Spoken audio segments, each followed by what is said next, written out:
And then the only other thing I want to say is the impulse. When we're in the receptive mode and we get that impulse, and sometimes it's funny because I have been getting this nudge to do something and I've been not doing it. Oh, isn't that interesting? Yes. Isn't that interesting when you deny your own natural momentum? Yeah. And can't you feel the offness of that? Yeah. Yes. And there's more. And so that's been really fun for me to unfold and just kind of be curious, and then but feeling really good when the impulse comes and wanting to take action. And then I throw resistance on my trail and I viscerally know that I'm doing it. And then I say, okay, just get off the subject, get in the receptive mode. And then it comes back to me and it feels so good when it does. It feels so good. Just for a while. We never offer homework, but here's some homework. Just for a little while, let the idea that's in your mind when you leave here today be thoughts turning to things, just that simple concept. And then just accept that you're a thinker and that the things you think are turning to things. And then just for a little while, notice the correlation between the thought and the thing that it turned to. Just show yourself your own power.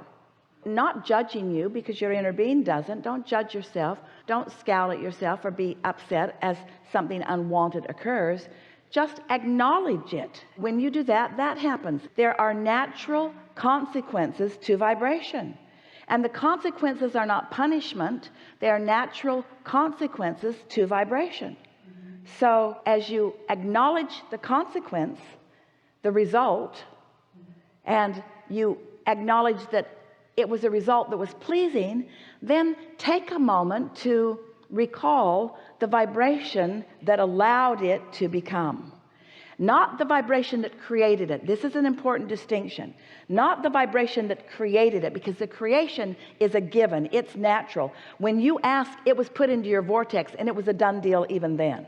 But what thoughts have I been consistently offering that allowed the natural unfolding of this desirable consequence? Or what thoughts have I been harboring that allowed the unfolding of this unwanted result or consequence? This is how you gain your sense of empowerment. Esther, for a while, when something wonderful would happen, say, I did that. And when something not so wonderful would happen, she would say, I did that too. I did that. I did that. I did that. I did that. I did that. I did that. I'm doing every bit of it. Every bit of it is coming back in response to what I've got going on, over which I have control. Thank you so much. Yes? Yes. Really good. Really good.